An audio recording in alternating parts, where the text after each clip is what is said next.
Dando sequência, então, no nosso evento mensal, gostaria de chamar o Marcelo Leite para fazer a apresentação sobre privacidade e segurança de dados.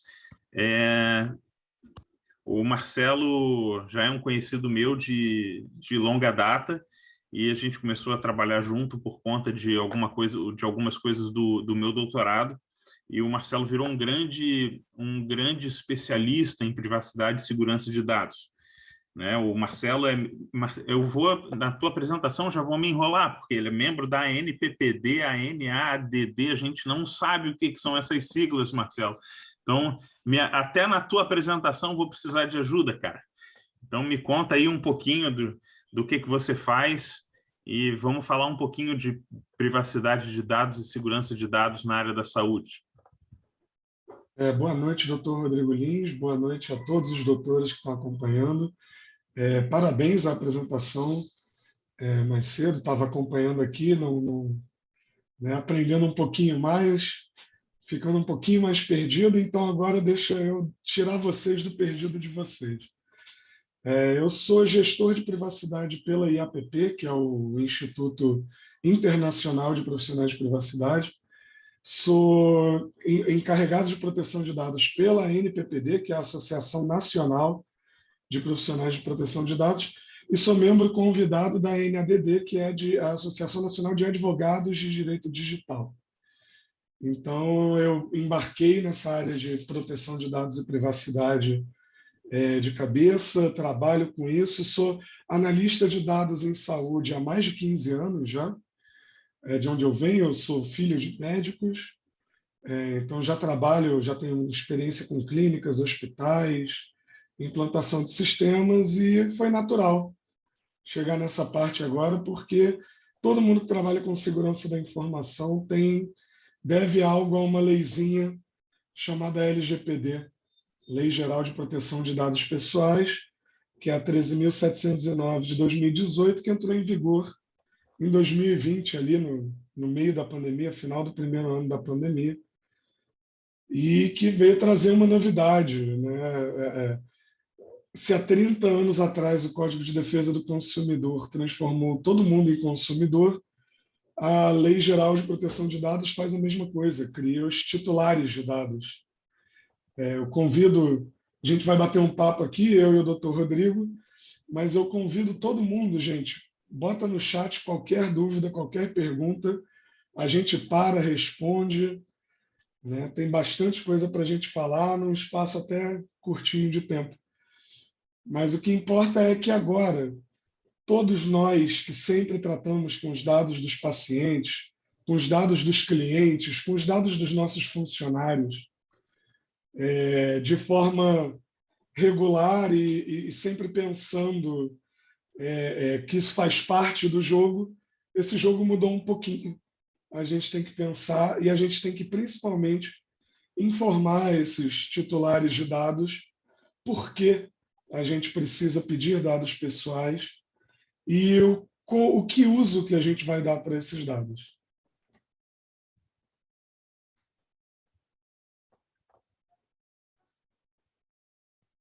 Beleza.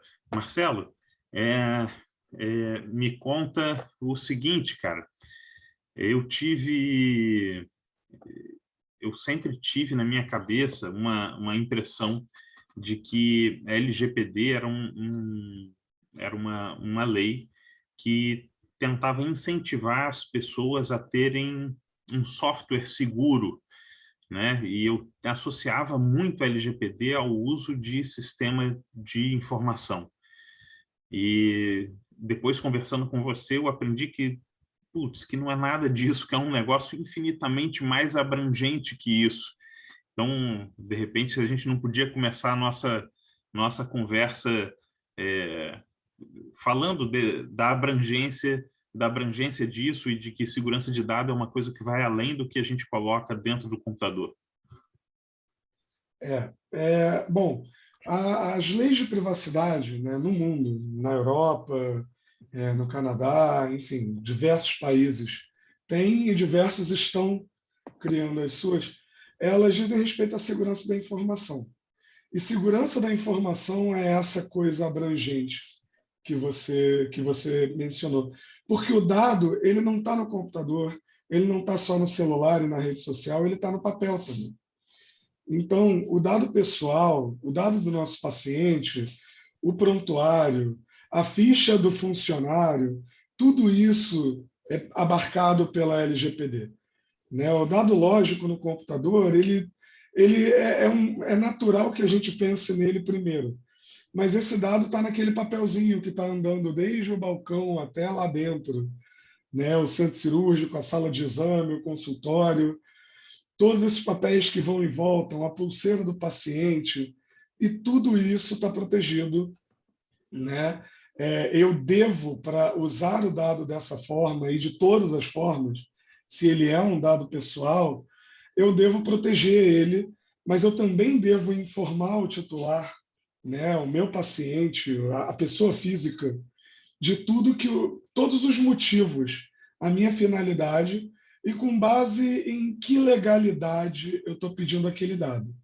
A gente aqui está falando para a área da saúde, então eu vou dizer, a legalidade está dada na LGPD, né, no artigo 7º, a gente tem a importância de pegar dados pessoais para a tutela da saúde. E a tutela da saúde é em si uma base legal, uma hipótese de tratamento extremamente abrangente. Por que eu estou dizendo isso? Porque quando o legislador cria a proteção do titular de dados, a proteção de dados pessoais, ele olha para a área da saúde e já encontra uma área extremamente regulada.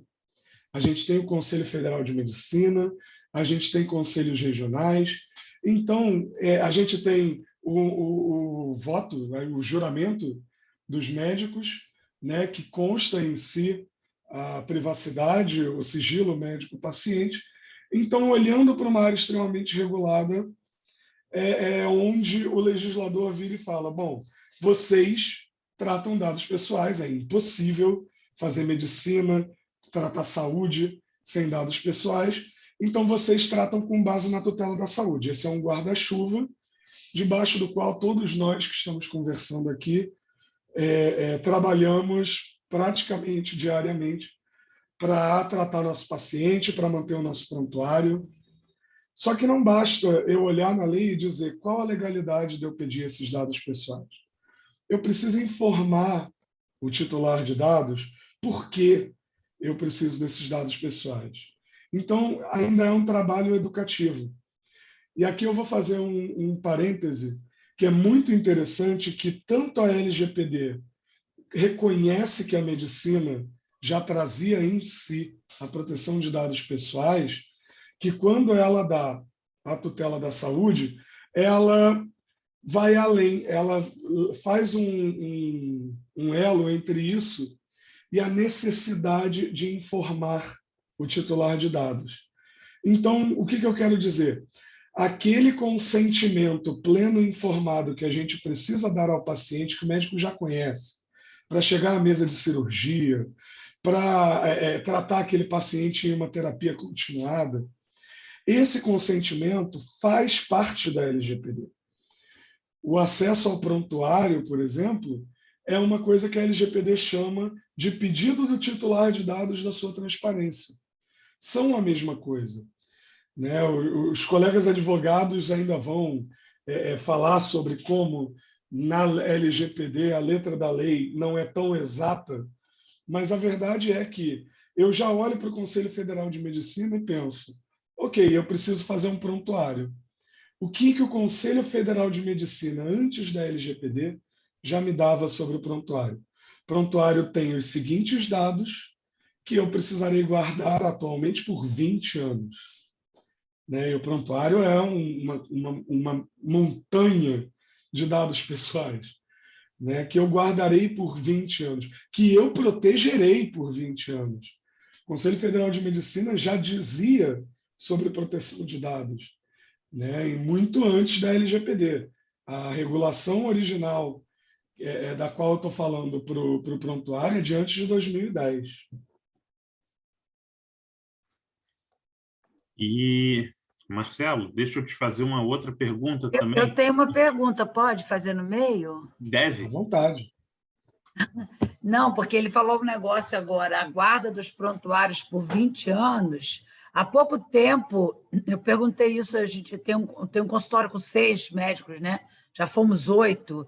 E às vezes eu vejo que as pessoas vão embora do consultório e largam os seus prontuários. E eu fico andando atrás, e aí saiu essa dúvida, e alguém falou, não, são 10 anos. Eu falei, olha, eu achava que era para sempre. Eu achava, os meus estão guardados para sempre, lá há 1000 anos. Agora, eu queria perguntar também, quer dizer, além de confirmar que seja 20 anos, e os laboratórios? Quanto tempo eles são obrigados a guardar os resultados dos pacientes? Porque os laboratórios também disponibilizam por um tempo, depois você não consegue pegar. A regra é a mesma, são 20 anos também. Tá? Confunde-se bastante com 10 anos por conta de outros documentos. Na verdade, assim, a gente tem uma lista, né? A gente trabalha com isso, a gente divide, compartilha listas inteiras. 10 anos é do advogado. E aí, muitas vezes, né, o médico vai perguntar ao advogado e não ao Conselho Federal, legalmente, por quanto tempo ele tem que guardar dados. E convenhamos que 10 anos já é bastante tempo, então o advogado está acostumado com isso, ele passa adiante a informação dele. Mas para o Conselho Federal de Medicina são 20 anos, atualmente, o prontuário. E os laboratórios. Tá? Se aplica a eles também, porque da porta para dentro de um laboratório também é tutela da saúde. Tá? E a tutela da saúde vai trazer essa regulação do Conselho Federal de Medicina. Mas, por exemplo, quem é eterno? Educação. O seu histórico escolar, universitário, ele pode ser necessário até o final da sua vida. Então, ele é praticamente eterno. Né? Escolas, faculdades, universidades... A menos que a universidade acabe, né? Que é o caso da minha. Não, isso é algo assim, muito outra. debatido. Oi, doutor? A minha também acabou e os dados foram para outra universidade. Então, eu ainda tenho meu histórico escolar. Eu acho que é um lugar na UFRJ que eu posso pedir. Eu me formei na Gama Filho, né? Mesma coisa que eu, mas eu achei que eu não tinha mais, não. Mas tem. Eles não conseguem, assim, papel timbrado da Gama Filho, né? Mas eu tenho eles porque eu guardei, né? Mas... legal, boa, né? Essa é boa. Pois Obrigada. Mas, por exemplo, dados financeiros são 5 anos, que é aí quem designa é a Receita Federal. Então, é muito dispar, né, dependendo da área em que você trabalha, por quanto tempo os seus dados ficarão guardados. Quase todos esses casos que eu estou falando aqui por obrigação legal, que é uma outra hipótese de tratamento também. Né? Então, quando eu trato dados pessoais, eu tenho que observar dentro da LGPD, dentro da lei nova, por que eu estou pedindo esses dados pessoais. Né? Com base em que eu estou pedindo esses dados pessoais. E o mais importante e preocupante, porque estamos aqui falando também de pesquisa, qual o tempo de vida desses dados? Todo dado pessoal precisa ter um tempo de vida que seja indicado ao titular quando eu coleto. E aí eu pergunto, mas a pesquisa médica pode acabar? Ela pode, em algum momento, ser deletada e jogada para escanteio? Não, porque senão, né, elimina o método científico por trás. A gente vai, obviamente, usar desses dados pessoais, ela vai ser verificada por pares e compartilhada. Né? Isso tudo é muito complicado. Mas o que a doutora falou é muito pertinente. Aí a minha empresa acabou. E a minha obrigação de manter esses dados? Isso tudo, claro, a lei é nova, a lei está em vigor há 2 anos, ainda tem que ser muito debatido pela autoridade nacional. Em pesquisa clínica, até tem algumas pessoas aqui que vivem a pesquisa clínica um pouco mais do que eu, mas, se não me engano, são 5 ou 10 anos, né? Tem várias exigências, que seja um lugar protegido da água, protegido de incêndio, que seja trancado, Existem umas exigências todas por escritos, não sei, o Alberto acho que entrou agora, a Carla também está aí, trabalha bastante com pesquisa clínica, não sei se vocês podem me confirmar se são 5 ou se são 10 anos. E aí depois da tua publicação, seria um tempo ali que a pessoa poderia contestar. E existem algumas revistas que pedem que você torne disponível todos os dados que você usou, se você estiver falando de uma base de dados maior, mais complexa, e às vezes isso fica depois online no site da revista como material suplementar, junto com a publicação, né? Ainda tem isso. E tem como órgão regulador também os comitês de ética, né, que também fazem muitas solicitações quando você submete o teu estudo com relação ao LGPD. O meu trabalho de doutorado, que é a criação de um software, eu tive que ressubmeter para o comitê de ética 2 vezes por conta de explicações sobre segurança e privacidade de dados. O Alberto respondeu aqui que são 5 anos, e ele comenta que a integridade de dados é uma tendência, assim como a ciência aberta e a disponibilidade, mas ainda não são exigências em todas as revistas. Isso. Então, você veja, eu tenho a obrigação de manter por 5 anos para pesquisa, mas se esse dado veio de um prontuário, esse prontuário vai durar bem mais. E aí eu comento com o doutor. O quanto a pesquisa melhora o dado, volta para o prontuário e vice-versa. Né? O quanto essas duas coisas se retroalimentam. Né? Eu tinha uma pergunta para você, porque a nossa realidade médica, em termos de documentação, é alguma coisa entre muito ruim e uma catástrofe. Né? Então, tem prontuário médico que é uma coisa horripilante. Você vê aqui a página da esquerda, a página da direita, e parece que transcorre uma semana em 2 páginas ali. Você não vira a folha e já passou uma semana da vida do camarada lá. E a pesquisa clínica... Adorei! Nossos colegas ortopedistas, né? Não, gente, é todo mundo, para. Os prontuários são muito mal escritos, não é só ortopedista, é muito mal escrito. Mas não é também só uma questão de tamanho, né? Porque tem isso que eu falo dos camaradas de ortopedia, tem os camaradas de terapia intensiva que às vezes escrevem 2 páginas que não dizem nada, né? Mas, independente, né? Voltando para a parte da pergunta, às vezes a gente tem um prontuário muito pobre e é nítido como a pesquisa clínica melhora muito a coleta de informação e, obviamente, por consequência, o serviço prestado. E aí eu queria te fazer essa pergunta, cara, porque a gente tem a obrigação de guardar, teoricamente, às vezes, um dado pior durante 20, 30 anos, e um dado muito mais rico vai ser perdido em 5, né? Isso me provoca um incômodo na alma, assim. Então, vamos aproveitar. Das obrigações que eu, hospital, eu médico, eu controlador de dados, que é o termo que a LGPD usa, qualquer um que coleta dados pessoais para tratar, tenho com o titular. Uma delas é a qualidade dos dados. Então, se eu tenho dados melhores, isso tem que se refletir em todas as minhas bases de dados.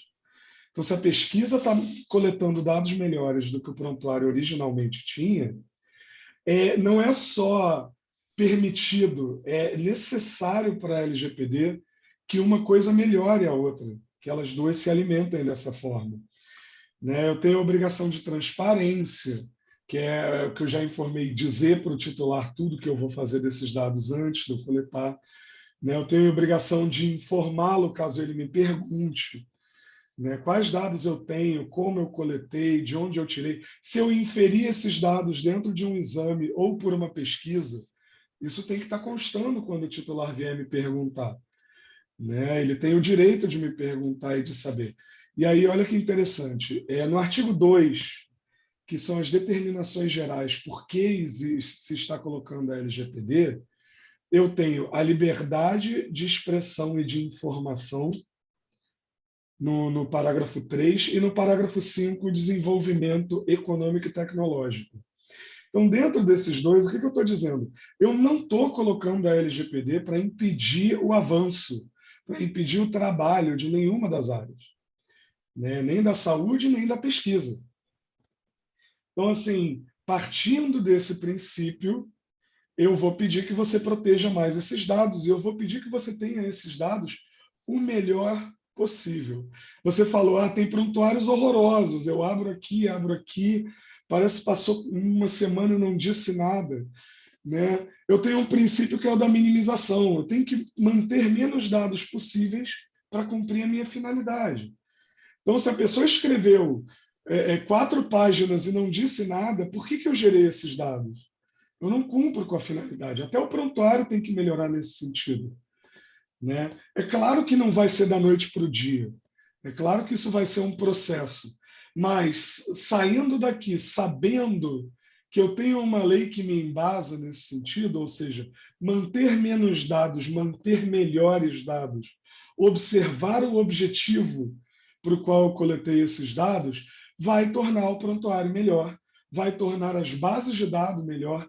E aí não estou falando da saúde, as bases de dados de todo mundo, né? Aquele carinha do telemarketing guardando 15 mil pessoas que não cumprem a minha finalidade, né? Para que na verdade, eu só estou falando com 1.000, porque esse banco de dados é enorme. Isso vai para todas as áreas, né? E aí eu pulo um pouquinho mais, já que a gente já entrou na pesquisa. O artigo 4º, parágrafo 2, o artigo 4º é um artigo que diz a que a LGPD não se aplica. E aí eu tenho no parágrafo 2, inciso B, fins acadêmicos. O que isso quer dizer? Para fins acadêmicos, eu não preciso me preocupar tanto. E aí você fala, fins acadêmicos é pesquisa? Não, mas fins acadêmicos é exatamente o que a gente acabou de fazer aqui, todos nós que estávamos ouvindo a pesquisa dos colegas, né, da Amanda, do Roberto.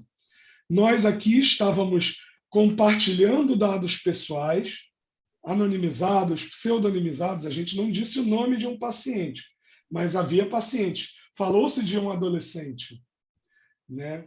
Quando a gente aqui compartilha, existe uma liberdade de expressão do meio acadêmico que a LGPD diz, para isso pode tudo. Contanto que você não cometa nenhum outro crime, para a LGPD a gente pode falar aqui do adolescente, a gente pode falar aqui, perguntar sobre qual era o nível de instrução desses pacientes.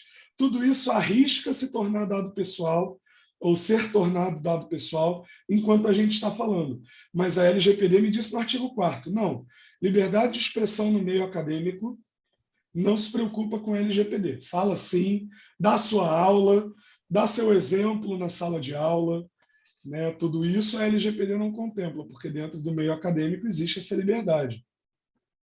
E aí o artigo 4º fala assim, agora, para pesquisa, vai olhar o artigo 7º. O que é o artigo 7º? Aquelas bases legais, dentre as quais eu falei aqui, que a gente tem tutela da saúde. A tutela da saúde é um motivo porque o hospital trata dados pessoais. E aí tem um outro, vou complicar um pouquinho só a coisa. Existe um que não é a tutela da saúde, que se chama uso para pesquisa, por órgãos de pesquisa. Então, a lei brasileira é a única que me deu uma hipótese de tratamento. De todas essas leis de privacidade, a europeia, que é a mãe da nossa lei, digamos assim, né, a lei brasileira contemplou o pesquisador. Ela disse, olha, você tem uma hipótese de tratamento específica para você. Ela está aqui no artigo 7º e ela está aqui no artigo 11, que é o que fala especificamente de dados sensíveis. E aí um último parêntese, antes do doutor me provocar um pouquinho mais aqui, dado sensível não é todo dado pessoal, né? Não é o CPF, CPF não é dado sensível. Todo dado de saúde, todo dado de vida sexual, todo dado político, ou seja, de filiação partidária, esses dados são sensíveis, eles são passíveis de gerar um preconceito perante o titular ou do titular perante a sociedade, e por isso eles têm um tratamento muito mais restrito. Dados de saúde são sensíveis e, portanto, tutela da saúde também está lá no artigo 11, que é o artigo que diz para que tratar dados de saúde. Seria certo a gente falar que dado pessoal é o dado que identifica o camarada e dado sensível, sei lá, o dado que se ofende com facilidade, de certa forma. De alguma forma, sim. Aquele dado que pode causar um dano psicológico, físico, e que diz respeito a aquilo que possa gerar alguma forma de preconceito contra o titular, é um dado sensível. Você veja que, por exemplo, ficha criminal não é um dado sensível na letra da lei, mas tem advogados que vão te pedir que trate como dado sensível. Agora, saúde, com certeza, é um dado sensível. O doutor Alberto Lemos comentou aqui, para publicar um relato de caso, a CONEP exige passar pelo CEP e, normalmente, o CEP exige assinatura de TCLE. As revistas já estão cobrando essa liberação dos CEPs. Curioso é que as pesquisas em ciências humanas nem passam pelo CEP. Doutor, esclarece o CEP para mim? É o Comitê de Ética em Não Pesquisa. entendi. É o Comitê de Ética. Não passam pelo CEP? Não entendi. Não, Tânia. Às vezes, pesquisas na área de direito, por exemplo, eles nem sabem o que é o CEP, que é o Comitê de Ética em Pesquisa. Isso me surpreendeu, né? Eu sei disso porque eu sou casado com um pesquisador de ciência humana, né? E ele não sabia o que era CEP. Veja que eu já fiz pesquisas na área de ciências econômicas e também não sabia a sigla CEP.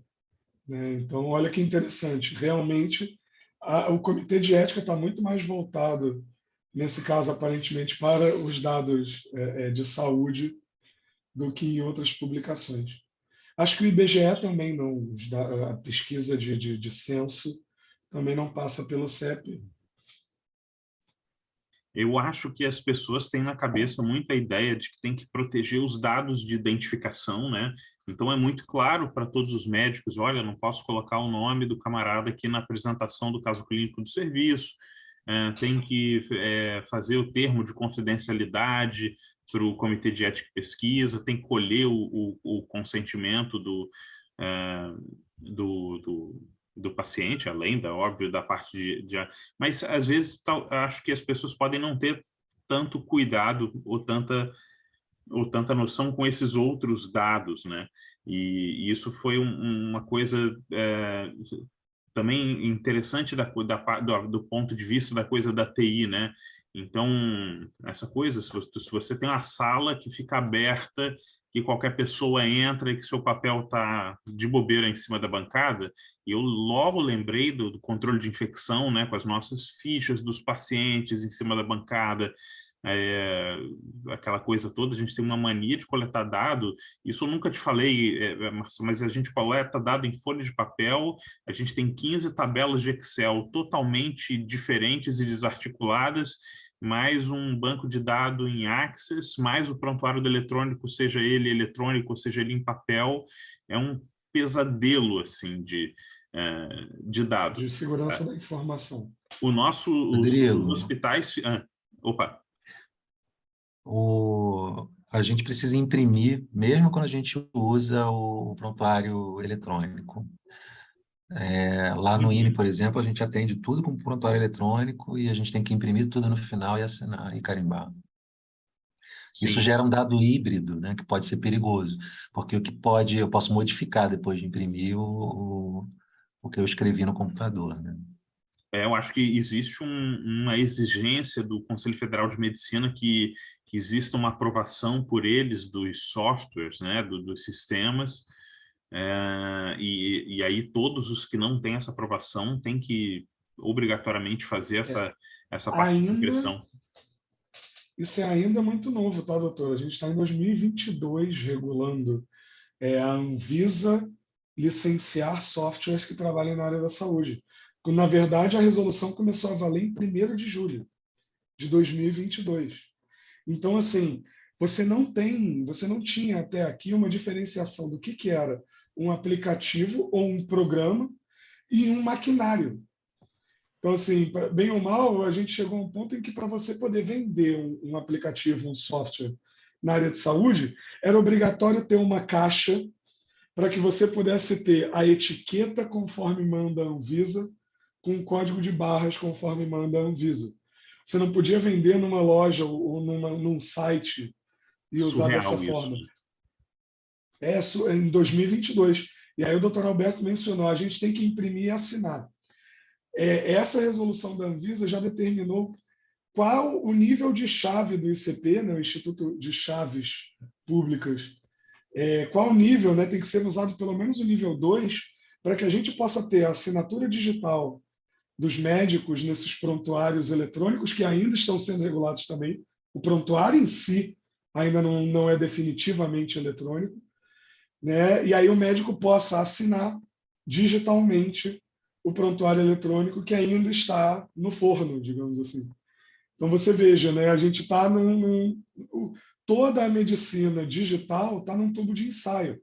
Foi acelerado em função da pandemia, mas ainda não é totalmente digital, não pode ser totalmente digital. O compartilhamento de dados foi regulado que entre médicos para motivo de diagnóstico, né, o Conselho Federal de Medicina soltou uma decisão sobre isso. Eu preciso de uma opinião de um oftalmologista, porque naquele ultrassom que o neuro pediu, ou enfim, né, foi visto alguma coisa que pode ser um descolamento de retina. Eu vou mandar essa imagem para o oftalmologista. Eu posso mandar por Messenger, por WhatsApp, né? E o Conselho Federal de Medicina, as pessoas, a primeira coisa que olham para mim e falam quando eu entro para trabalhar com privacidade no hospital, numa clínica, pô, WhatsApp, desculpa, mas eu uso. E eu falo assim, não, você não está errado. Ele não é o pior meio para você fazer isso. Contanto que essa imagem que você mandou seja só a foto. E a gente sabe que o output da máquina de exame normalmente vai ter nome, data, né, uma série de outros dados do paciente.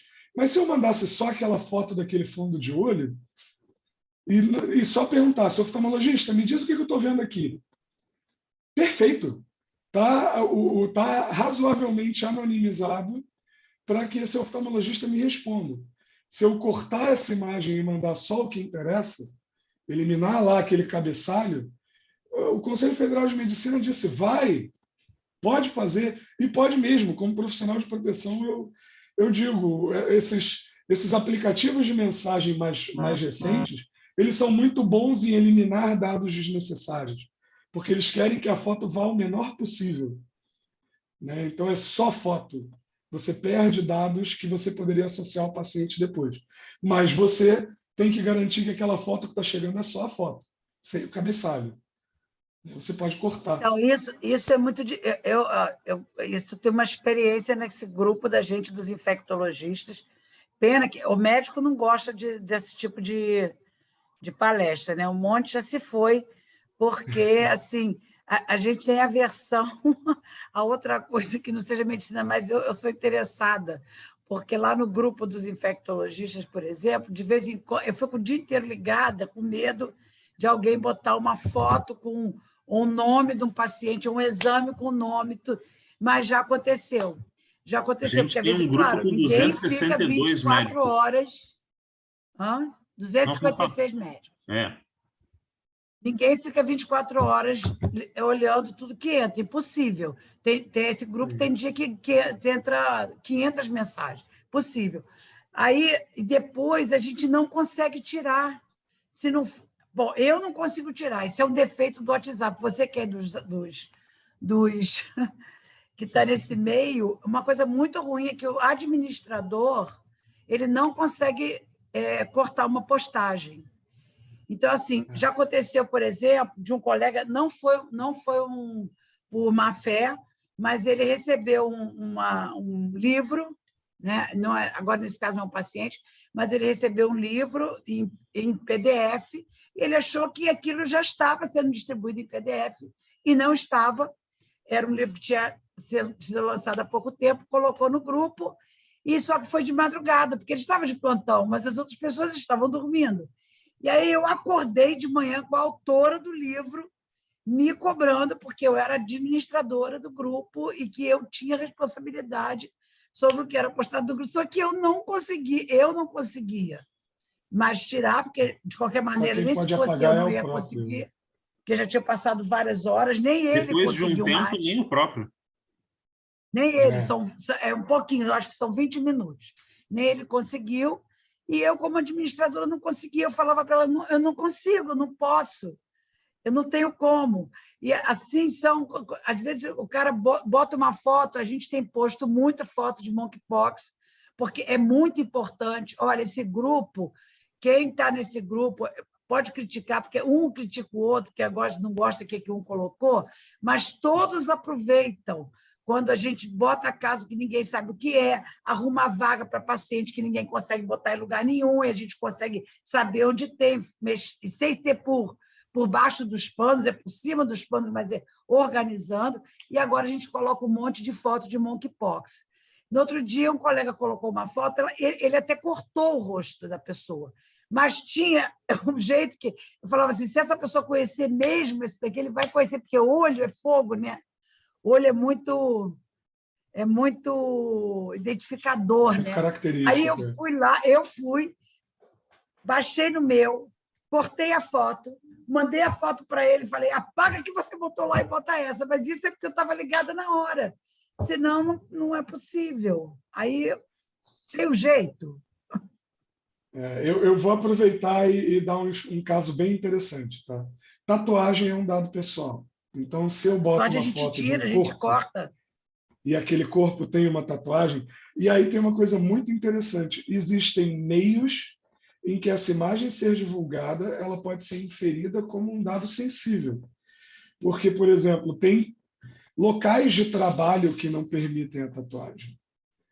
E aí, como é que eu falo para alguém? Não, olha, tatuagem é um dado pessoal, mas é uma foto, é a cara, não é uma biometria, não é um dado tratado para ser biometria, não é biométrico, é só um dado pessoal normal. E alguém vai falar assim, mas mandaram para aquela empresa onde uma das regras é não ter tatuagem e o cara tem uma tatuagem escondida, que a roupa não deixou ninguém ver.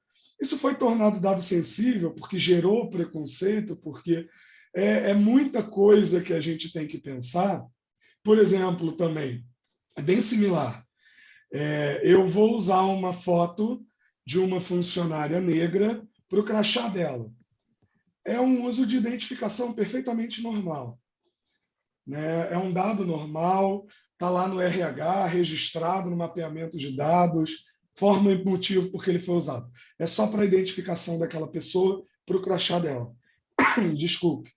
Mas aí a empresa vai fazer uma campanha de inserção racial e essa pessoa é uma diretora da empresa e a foto dela vai estar lá imensa na divulgação daquela campanha, inserção racial, dado racial, né? E ela vai falar sobre como a nossa empresa tem uma diretora negra e tudo mais, virou dado sensível. Entende? A mesma foto foi usada naquele termo e aquela divulgação é completamente diferente para motivos de LGPD, porque ali o contexto racial se tornou exacerbado no uso daquela foto. É o mesmo dado. Entendeu? Então, você tem que pensar isso na hora de que pode gerar preconceito. Eu estou tratando um sistema de cotas, um programa de cotas, e vou contratar funcionários na vaga de cotista. Ele pode preencher um formulário diferenciado dos outros funcionários porque ele é cotista? Pode, mas esse formulário diferenciado vai ter que ser tratado diferenciado. Uma pessoa melhor treinada para isso. O doutor falou assim, o doutor Alberto e o doutor Rodrigo já falaram, o conselho de ética tem que passar pelo conselho de ética quando eu estou fazendo uma pesquisa médica. E aí eu vou te falar, que bom, a lei já prevê que o dado de pesquisa vai ser tratado de uma forma diferente, vai ter que demonstrar boa-fé para outros órgãos. Por isso, eu tenho uma hipótese de tratamento desses dados pessoais diferente de todas as outras. Porque ela já entende que isso vai ser usado por gente que está comprometida com ética na hora de tratar esses dados. Significa que eu não preciso me preocupar com a LGPD? De maneira nenhuma. E aí eu vou falar, o Conselho Nacional de Saúde, em 2012, já falava de LGPD, muito antes da gente sonhar em haver LGPD. Por quê? Em 2012, a Resolução 466 obriga que o pesquisador preveja procedimentos que assegurem confidencialidade, proteção e resguardem a imagem dos participantes da pesquisa. 2012. Isso está praticamente transcrito para o artigo 13 da LGPD. Entendeu? O artigo 13 fala de usar dados pessoais para a saúde pública. Né? E está praticamente transcrito ali que segurança da informação tem que estar contido ali, tirado da Resolução 466 do CNS, lá de 2012. Então, assim, já havia a LGPD para o pesquisador em saúde, para a pesquisa clínica, antes de 2018, que é quando a LGPD foi promulgada para nós. Então, você veja que a pesquisa já entende essa necessidade. O doutor Rodrigo fez Eu estou me coçando aqui para fazer 16 perguntas ao mesmo tempo. Eu queria te perguntar, assim, quando o dado pessoal e o sensível, mesmo quando ele é tratado, omitido, guardado, ainda assim você consegue identificar de alguma forma o doente. A gente tinha comentado, acho que do caso de uma pessoa famosa, numa conversa nossa, e eu estava pensando aqui até no caso de uma doença rara, por exemplo, quando tiveram lá os casos de ebola, teve um caso que foi atendido com suspeita lá na Fiocruz. Aí eu fico pensando assim, se esse caso fosse positivo, só tivesse tido um no Brasil, e você tratou maravilhosamente bem todos os dados pessoais. Tirou tudo. Tirou tudo. Pô, obviamente você tem como identificar exatamente quem era o cara, né, só com uma quantidade mínima de dado. Existe algum tipo de restrição, algum pensamento diferente? Porque isso, teoricamente, pode ser aplicado a várias doenças raras, né? Bom, é um vespeiro, tá? Essa parte, inclusive para nós, profissionais de privacidade, mas a anonimização, existe anonimização e pseudonimização. Pseudonimização é vincular aqueles dados a um número de prontuário, e o número de prontuário é único para aquele hospital, laboratório e tudo mais. Isso nós fazemos regularmente, a área da saúde faz regularmente. A gente pseudonimiza quando a gente tira o nome, deixa só o prontuário ali no nome do arquivo, por exemplo, ou na base de dados. E aí tem uma outra base de dados com o nome do paciente, os dados de endereço e tudo mais. Isso é a pseudonimização. Né? Toda vez que a LGPD fala de uso de dados para pesquisa, ela exige, sempre que possível, anonimizar e sempre pseudonimizar. Ok, até aí a gente está na mesma linha. Mas aí você me falou o quê? Eu anonimizei. Mas aquele dado pode ser desanonimizado. Teoricamente, se ele pode ser desanonimizado, ele só está pseudonimizado. Mas não, você falou de um caso. Eu uso a melhor ferramenta do mundo para anonimizar esse dado, mas aquele foi o único paciente. Né? Aquele foi o único caso. Então, ele é muito fácil de você reverter. O caso que a gente conversou uma vez foi uma pesquisadora de dados, né, da área da saúde que decidiu descobrir quem era um paciente de um caso muito específico. Ele estava claramente high profile lá, ele era alguém. E ela conseguiu reverter dados que aquele hospital tinha soltado como dados de pesquisa e descobrir que um deputado que era extremamente visado naquele estado americano tinha ido àquele hospital, estava naquele grupo de pesquisa. Né? Então, você veja, foi obviamente um ataque num sentido de segurança da informação, extremamente direcionado para chegar naquele dado, mas desanonimizou. E aí você me perguntou quais são os pensamentos a respeito. Mesmo hoje, eu vou aplicar as melhores ferramentas de anonimização de dados e logo ali a gente vai ter um computador tão absurdamente poderoso que ele consiga juntar um volume gigante de dados e desanonimizar tudo aquilo que em 2022 era o melhor possível, né?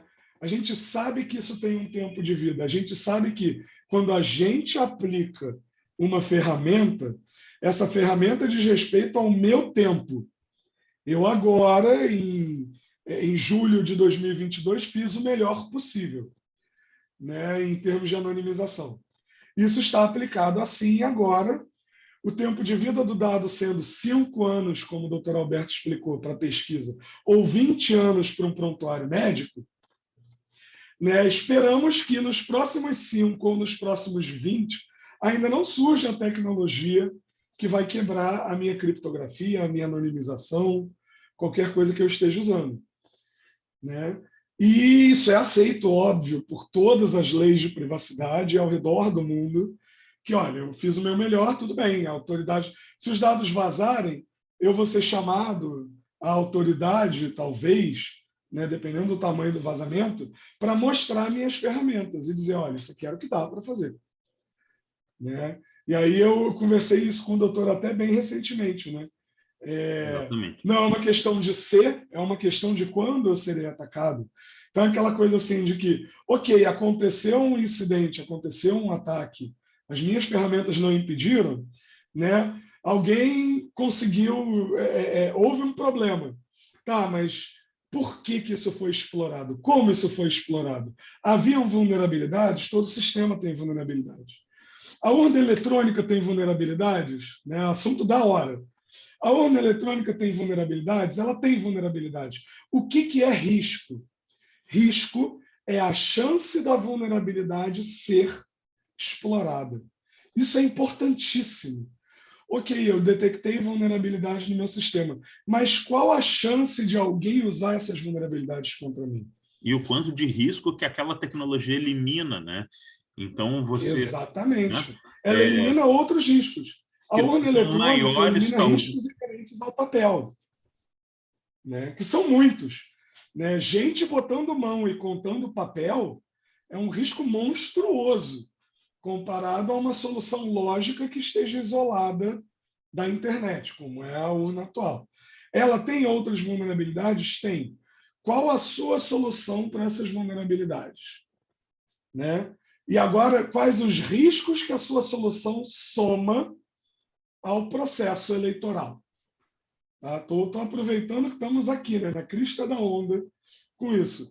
A gente vai botar o votinho de papel. Qual é o risco daquela impressorinha de papel que saiu aqui do lado da urna, né?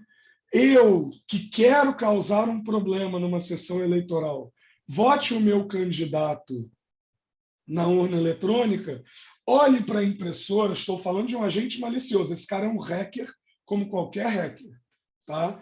Bota o meu candidato na urna eletrônica, olho a impressão de papel e, para tentar desacreditar o processo, fale, não é em quem eu votei.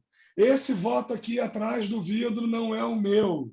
E aí bota um desses em cada sessão, entendeu? Esse risco existe, porque existe um agente malicioso. Você tem que pensar no que o hacker vai fazer. O hacker não está só digitando código. O hacker é qualquer pessoa que esteja explorando vulnerabilidades de um processo. Entendeu? Exatamente. Tânia, diz aí. Você está no mudo. Uma coisa que... Um identificador que, para quem vai depois pegar os dados para tratar, seria maravilhoso, espetacular, era o CPF. Mas existe sempre uma restrição de você colocar, inclusive, numa TCLE, onde você coloca o nome completo e a assinatura do paciente, colocar o CPF, que eu já não entendo, porque está o nome completo, está a assinatura do sujeito, mas não pode colocar o CPF. Bom, eu não entendo, mas entendo um pouco, porque o CPF é inconfundível, cada um só tem um. Em compensação, quando você vai tratar dados, porque isso acontece muito. O sujeito, o nome tem um T, bota 2 T's, tem 2 Santos, bota só Santos. E, às vezes, a gente, na hora de juntar os dados, a data de nascimento não corresponde àquele cara. Se a gente tivesse o CPF, nada disso aconteceria. Isso é uma verdade que a gente não pode fazer. Não estou falando que os dados serão expostos, mas para a equipe da pesquisa. Olha, na verdade, existem princípios, né? Um deles é o da minimização. Então, o que a doutora está falando? A gente bota o CPF, o nome, a assinatura, o cartão nacional de saúde é mais um numerinho que todo mundo vai ter, né? Haja número, porque o cartão nacional da saúde podia ser só o CPF. Né? Não, tem todo 8, mundo sei lá, 12 números, é enorme o cartão nacional de saúde. O cartão nacional de saúde é gigante, ninguém vai decorar isso. Então, assim, se existe o princípio da minimização, seria realmente melhor que a gente focasse num só. Né? E que esse fosse o CPF. Não é errado que seja isso. Né? É porque tem muita gente que trata o CPF como um dado sensível, né? Não para princípio de LGPD. Né? Mas assim, não, meu CPF, é meu banco. É porque fica sendo uma coisa financeira na cabeça de muita gente. Vai na como internet, se roubaram meu CPF de todo mundo. É como se roubaram meu CPF e fosse acabar comigo. Só que, assim, de verdade, o CPF é a coisa mais fácil de descobrir em 2022, de todo mundo. Né? E quando surgiu o Pix, as pessoas me perguntavam, mas aí eu não vou botar meu CPF, né? É melhor eu criar um número. Eu virava e falava assim, não. Sinta-se na obrigação de colocar no Pix, de vincular um banco seu, o seu CPF e o seu número de celular. Falei para todo mundo isso. Sinta-se na obrigação. Porque se você não fizer, pode vir o agente malicioso e fazer por você. E aí alguém que queira te pagar vai colocar, o CPF do cara. Não tem como não ser ele. Né? E aí foi alguém, porque você deixou seu CPF livre, não colocou ele em nenhuma instituição financeira, foi alguém lá e colocou para dar golpe no seu nome para falar, me paga. Você vai me pagar no meu CPF? É óbvio que sou eu. Mesmíssima coisa o número de celular. Então, mesmo que você não vá dar para Pix, mesmo que você não vá fornecer a ninguém, eu não quero fornecer meu CPF para me pagarem via Pix, porque eu não gosto de fornecer CPF, mas vincule ele a uma instituição financeira sua, a uma conta sua. Mesma coisa para o seu celular, porque aí o cara vai lá, dá aquele golpe do WhatsApp, que forja o seu perfil num número que não é o seu, e fala assim, para você ter certeza que sou eu, paga para o meu celular, tá? Paga para aquele número, que eu ainda não troquei meu Pix. Vai dar uma confiança para essa pessoa de pagar naquele número. Né? Ou seja, o golpe está mais facilitado porque eu não bloqueei o meu número de celular num banco meu. E a doutora tem razão, seria muito mais fácil se fosse tudo só pelo CPF. Agora, e a tendência é essa, na verdade, que a gente tenda a unificar as coisas num dado que seja irrepudiável. Né? O pessoal pesquisando, colocando seus dados, suas bases de dados em blockchain. Por quê? Porque a principal contribuição da blockchain é o não repúdio. Né? Então, a qualquer momento eu vou chegar lá e vai estar naquela blockchain, porque todo mundo está olhando. Né? E o não repúdio, um dado perfeitamente distribuído pode ser acessado, né, de qualquer lugar, ninguém vai roubar ou deletar esse dado. Mas aí né? Ele é indeletável. Indeletável. E aí é um Vespero 2, maior ainda, mais do que a anonimização. O dado pessoal... Quem é indeletável? Indeletável. O dado em blockchain. O blockchain funciona... Essa tecnologia faz com que um dado não possa ser alterado. É a tecnologia da criptomoeda. Marcelo, me fala se eu estiver falando besteira, mas ele junta um bloco de informações e ele transforma um bloco ou uma informação num pacote e ele coloca nesse pacote um código de barra que dentro dele leva a informação do bloco anterior. Então, cada transação, cada informação que você insere, leva nela um pouco da informação que foi inserida anteriormente. E isso é muito louco, porque se, por exemplo, no caso da criptomoeda, está lá, Rodrigo transfere R$50 para a Tânia. Aí isso já gera uma impressão digital. Depois, Tânia passa para Marcelo, já leva mais uma outra coisa que leva um pedaço dessa informação. Se alguém chega para entrar nesse sistema e falar assim, vou transformar esses R$50 em 5 milhões, porque eu sei que a Tânia tem 5 milhões lá, então eu vou enriquecer o Rodrigo. Mesmo que ele consiga fazer isso, existe uma outra informação, um outro bloco de informação que contém essa. Então, ele teria que alterar múltiplos blocos, e o mais interessante ele teria que alterar, e todas as milhões de pessoas que veem a transação teriam que concordar com essa alteração. Porque eles têm uma cópia. Todo mundo que usa o sistema tem uma cópia do banco. Então, o cara tem que alterar várias transações, porque está na impressão digital a transação anterior, em todas as máquinas do sistema ao mesmo tempo. Isso foi demonstrado até agora inquebrável. De usuários. Isso é bom ou é ruim? É maravilhoso. Isso é bom por muitos motivos. É um sistema distribuído. A informação perfeitamente distribuída não se perde. Né? Mas então, você não vai apagar, não vai deletar. Ela não pode ser adulterada. Né? Então, assim, como tem milhões de pessoas vendo a mesma coisa, milhões de pessoas estão aceitando essas transações. Isso é a mineração da criptomoeda, como a gente fala. Né? Todo mundo está processando aquela grande cadeia de informações. Minerar é ajudar o pessoal a processar mais um pouquinho. Mas qual é o problema, a dor de cabeça disso? Os defensores da criptomoeda vão falar assim, mas não é o Rodrigo. O Rodrigo deu o exemplo, né, do Rodrigo passando para a Tânia, passando para o Marcelo. Mas, na verdade, não é o Rodrigo. É um número gigante, que equivale ao Rodrigo, passando para um número gigante, que equivale à Tânia, que depois vai passar para um número gigante, que equivale ao Marcelo. Então, isso, teoricamente, está pseudonimizado. Né? Não é um dado pessoal. Mas não é bem verdade. O que vai acontecer ao longo do tempo? A minha carteira do Marcelo vai ser uma coisa que depois de um tempo vai ser possível entender que são as transações do Marcelo naquele número gigante, do Rodrigo naquele outro número gigante, da Tânia naquele outro número gigante. Essas transações vão sendo tornadas dados pessoais. Por que eu falei que esse é o Vespero 2 e o Vespero Mor? Não existe solução para isso em leis de privacidade. Tá? Isso é debatido, isso é extremamente debatido, mas a verdade é que a gente também quer a permanência dos dados. A gente também quer dados confiáveis. Né? Um dos princípios da LGPD, da GDPR, que é a lei europeia, de todas essas leis, é que o dado tem que ser o mais confiável possível. Então, para motivos de pesquisa, isso é excelente.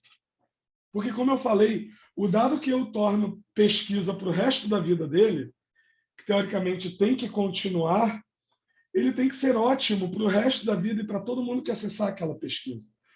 É óbvio que eu preciso, sim, demonstrar um esforço em anonimizar esses dados. Né? O pesquisador precisa... E, normalmente, o pesquisador já o faz. Né? Você já publica metadados, você já publica a pesquisa nas suas conclusões. Mas nem sempre é possível. E até a publicação, isso é dado pessoal que vai ser conferido por pares, né, que vai passar adiante. Tudo isso é dado pessoal por muito tempo.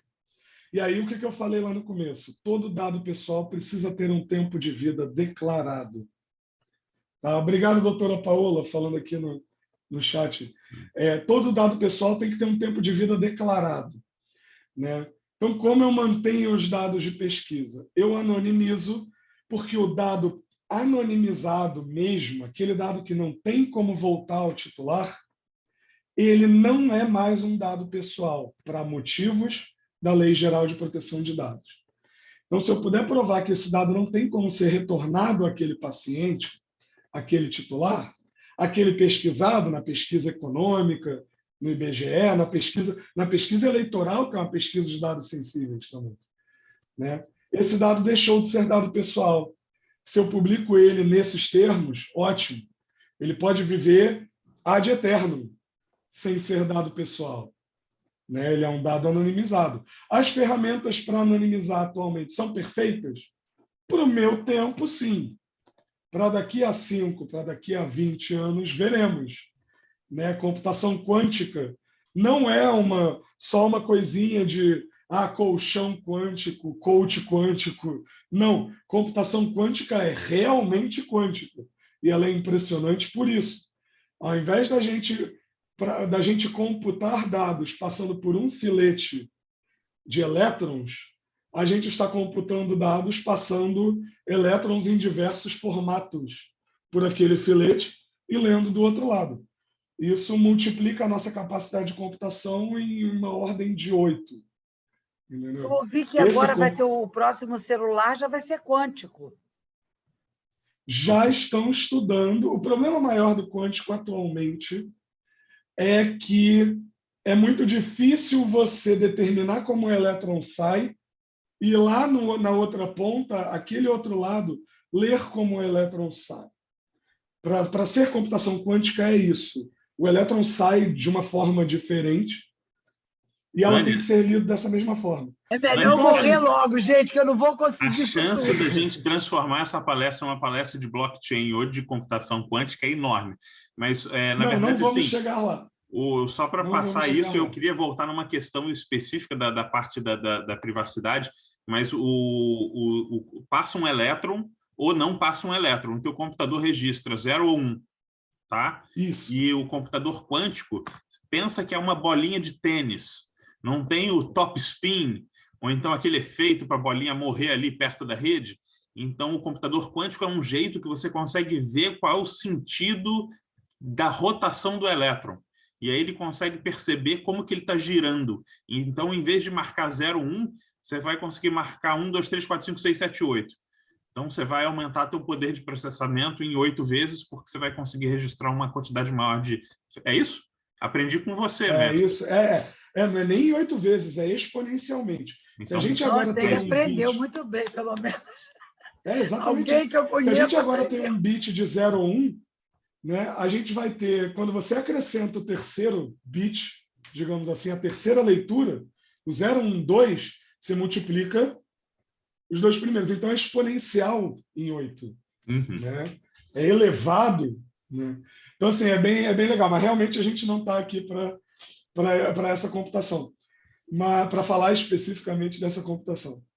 Mas, pensando nisso, a anonimização atual tem ferramentas. A gente vai precisar desenvolver ferramentas melhores à medida que a computação for evoluindo e quebrando essa anonimização, né? Ganhando a capacidade de desanonimizar. Eu tinha uma pergunta um pouco, talvez, voltada para a minha prática.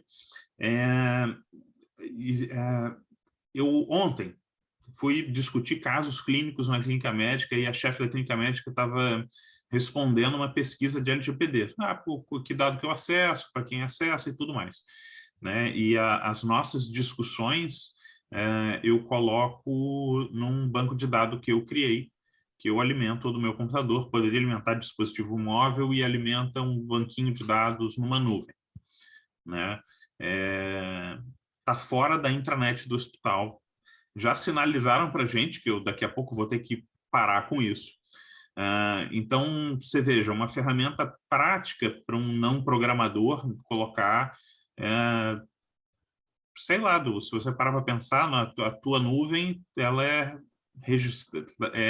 tem lá o teu bloqueio de usuário, né? Você tem que digitar a tua senha para entrar, só você acessa, ela tem lá o seu nível de segurança do teu provedor, seja ele o Google, seja ele quem for, mas empresas grandes que você entende que tem uma boa privacidade de dados ou uma boa segurança, não sei se é boa privacidade, e eu fico me perguntando duas coisas, né? A primeira é que você estava falando, olha, eu fiz o melhor possível. Quando eu li para o começo do meu trabalho de doutorado, a lei ela era um pouco geral, e eu posso não estar atualizado, mas eu tinha a impressão de que ela me daria o mínimo necessário para que eu pudesse fazer determinadas atividades. Ela ainda é geral desse jeito,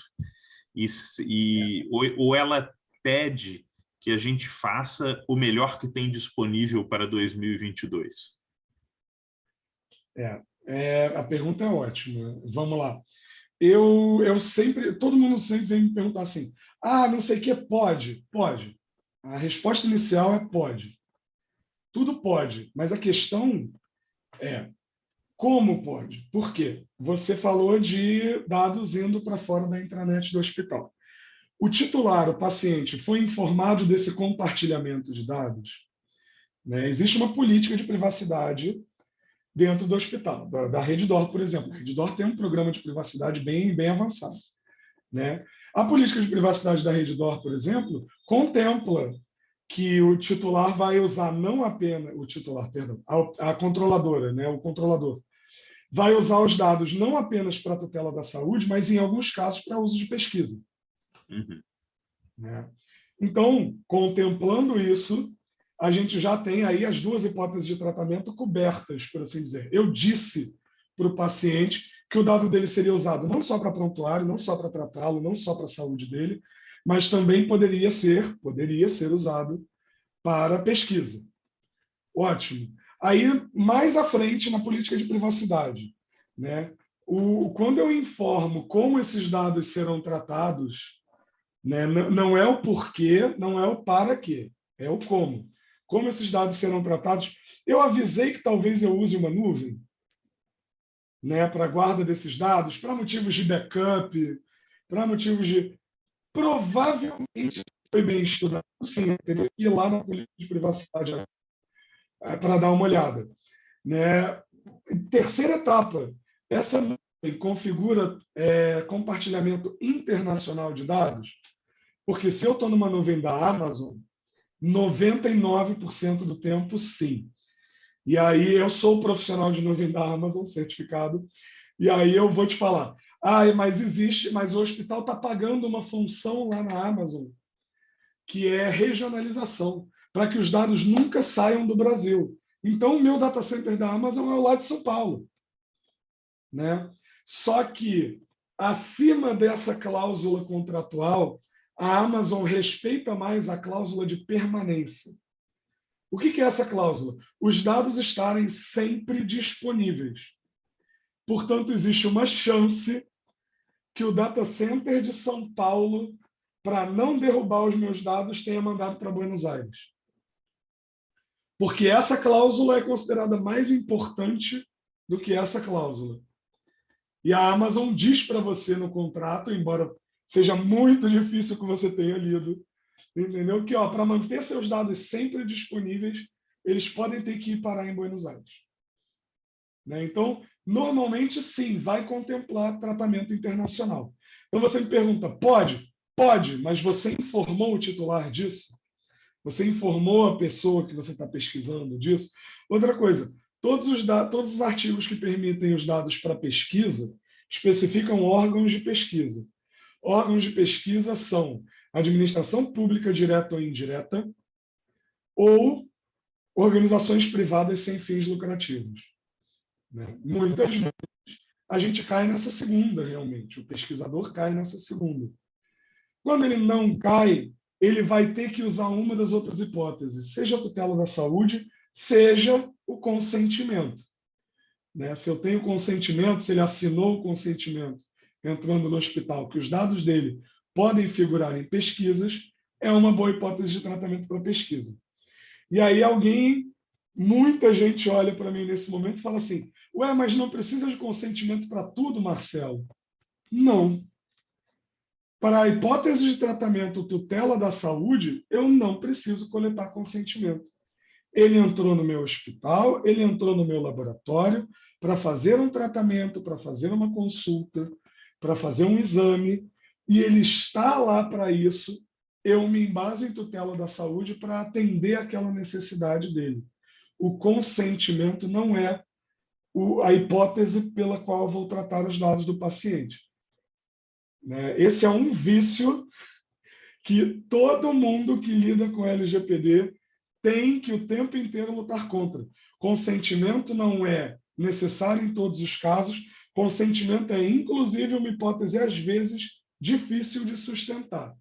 Mas, para pesquisa, em muitos casos, para pesquisa de laboratório, para pesquisa com motivos para fins lucrativos, o consentimento é a mais importante. A ANS, um plano de saúde, na hora de traçar perfil do usuário com as tuas informações, devia te informar de que ele vai usar as tuas informações para isso, né? Devia, e devia te dar as ferramentas para que toda decisão tomada sobre você de forma automatizada seja encaminhada para você. É óbvio que nenhum plano de saúde faz isso. Uma coisa um pouco mais polêmica. Seu CPF na farmácia para motivos de desconto. O motivo não é o desconto. O motivo é um cadastro. Claro. Se o motivo for o desconto, o tempo de vida do dado é só até a maquininha do cartão aprovar o pagamento. Então, olha só, me dá seu CPF para eu te dar um desconto, vai até o caixa da farmácia e aprovou. Apaga meu CPF aí atrás, por favor, porque aprovou meu pagamento aqui. O desconto está dado. O tempo de vida do dado para desconto é até o pagamento. Né? Mais grave do que isso. Farmácia me dando desconto para apresentar minha carteirinha da Unimed, da Amil, da Cassia, qualquer que seja o meu plano de saúde. É obrigatório, é importante, é imperativo que o paciente seja informado que, nesse momento, o meu plano de saúde sabe quais remédios eu estou comprando. Ninguém se dá conta disso, fica parecendo uma bondade da farmácia e do plano de saúde. Juntos, uma benesse de ter o plano de saúde e receber um desconto, porque eu dei minha carteirinha da Unimed na farmácia. Não! A Unimed vai saber os remédios que eu estou comprando na farmácia. Isso entra num perfil meu dentro da Unimed, até para pensar em reajuste, até para pensar no que ela vai autorizar de exames para fazer depois ou não. Entendeu? Essa decisão automatizada... Isso ninguém fala, nunca imaginei isso. Por um acaso, graças a Deus, meu plano de saúde não dá desconto para nada. Quando me pedem, eu falo, meu plano de saúde não dá desconto nenhum, aí eu não dou. Mas não, e aí você vai me perguntar, Marcelo, você dá? Claro que eu não quero pagar R$300 num remédio, se dando meu CPF eu vou pagar 110. Não, mas a carteirinha do plano de saúde, gente, isso é muito importante você estar falando, sabe por quê? Porque o cara vai lá e depois, na hora que vai renovar, ele vê a quantidade de medicações que você toma, se elas são contínuas ou não, se você mentiu ou não sobre doença pré-existente, que todo mundo mente, porque se não mentir, não entra. Se você disser que você tem um membro da família tem uma doença crônica, a família toda entra em carência, até passar os 2 anos. Então, com esse dado, eles podem simplesmente saber tudo que eles estão precisando para analisar o perfil daquele cliente. Exatamente. Tem várias farmácias. Um dos maiores processos da LGPD, que foi de 10,5 milhões, foi para redes de farmácias. E elas continuam praticando. Né? Então, assim, pagar. É uma coisa... Não, e algumas até já pagaram, mas continuam praticando e a reincidência dobra. Todas elas praticam. A Venância e a Pacheco são 100% de te pedir. E a reincidência dobra a multa. Então, assim, elas ainda estão ganhando muito dinheiro, seja de laboratório, seja nos convênios com planos de saúde. Né? Não vou dar a exatidão aqui, né, o volume da coisa, mas são campeãs junto à Autoridade Nacional de Proteção de Dados, junto com as telecoms. Né? Todos sabemos das telecoms, mas isso é fugindo um pouco do assunto. Mas fugindo um pouco do assunto, mas indo diretamente do que o doutor falou. O tratamento dos meus dados de forma automatizada para tomadas de decisão é um direito do titular que seja o mais transparente possível e que o titular possa ir lá e cobrar desse controlador. Por que você recusou o meu plano de saúde? Por que você recusou o meu aumento sei lá, estou querendo aumentar o meu seguro de vida. E é um caso. Por que o seu sistema... foi o sistema. Não interessa. Você tem que me explicar por que esse algoritmo me recusou. Você está brincando, ninguém vai falar isso para você nunca, você vai ficar 100 A anos. lei, aí é que está, nós temos uma lei nova, né? Muito reforçada por PROCONs e Senacom. Então, o consumidor de 30 anos atrás, quando foi promulgado o Código de Defesa do Consumidor, é hoje o titular de dados. 30 anos depois, ele ganhou mais um conjunto de leis com a mesma capacidade disruptiva do mercado que foi o Código de Defesa do Consumidor. Né? E é não à toa que os PROCONs são os principais. Assim. PROCON e Ministério Público é quem mais vai à justiça em relação à LGPD. Né? Mas o consumidor pode entrar no site da ANPD, Autoridade Nacional de Proteção de Dados, existe lá uma ferramenta de denúncia já para a gente, enfim, né, informar e ir além. Mas fugimos um pouquinho. E também estamos um pouco no horário, né, doutor? Sim, chegamos 10 horas da exatamente noite. 10 horas, que é o horário que geralmente a gente vai... Gente, meus contatos estão aqui. Qualquer dúvida, podem entrar em contato comigo. Tá? Foi um prazer trazer essa exposição para os doutores, para todos os doutores. Agradeço demais o convite da Cierge. E é aquilo, vamos espalhar a palavra da privacidade, porque assim como a coisa vai acontecer. Se vocês acham, para quem acha assim que bobeira, não pega, não sei o quê, 180 operadores de telemarketing foram proibidos de trabalhar 2 dias atrás pelo abuso em ligações. Então, assim, se alguém sentiu a diferença na quantidade de vezes que o telefone tocava e era aquele numerinho desconhecido chato, nas últimas 72 horas, agradeça a LGPD, porque a Autoridade Nacional e o Senacom foram lá fechar 180 operadores de telemarketing. Sensacional. Né? Obrigada. Então, é para isso que a gente está aqui. Alguém tem alguma pergunta, algum comentário? Por favor. Está todo mundo cansado também. Eu tenho a intenção de fazer uma atividade mais prática sobre o uso de dado na prática clínica no final do ano pelo Cierge. Eu já comentei isso com o Marcelo e com mais 2 colegas, de montar um simpósio da Cierge, da mesma forma que a gente fez, Tânia, no ano passado, o de como publicar um artigo científico, que foi um sucesso, fazer uma coisa bem prática sobre dado, mostrando ferramenta e discutindo coisas bem práticas da vida de todo mundo. Então, de repente, a gente ainda vai conversar mais ainda sobre isso esse ano. Tá? Então, em nome da diretoria toda da Cierge, para mim um grande prazer, que eu já sou amigo do Marcelo há algum tempo, de receber e poder discutir assim, coisas que eu achei infinitamente interessantes. A Tânia, pela quantidade de perguntas, acho que gostou bastante também do clube de hoje, porque tem é um tema realmente muito presente no nosso dia a dia. Então, te agradeço muitíssimo, Marcelo, pelo teu tempo. Um grande prazer aí te receber aqui.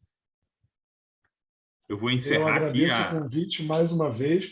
Agradeço as perguntas, doutora Tânia, doutor Rodrigo, todo mundo que participou, doutor Alberto também participou bastante no chat. Muito obrigado pelo convite mais uma vez e fico à disposição. Só vem falar comigo, qualquer dúvida, qualquer contato.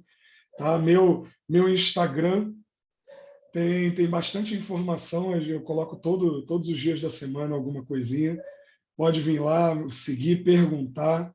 Estamos à disposição e à disposição da Cierge para mais ações do tipo. É sempre importante mesmo informar todo mundo dessa parte. E eu falei com o doutor Rodrigo, se eu falar meia dúzia de médicos, já vai ser muito importante. Então, eu agradeço todo mundo que ficou aqui até o fim, porque é muita gratidão mesmo. E é um trabalho que eu escolhi fazer. Muito obrigado, gente.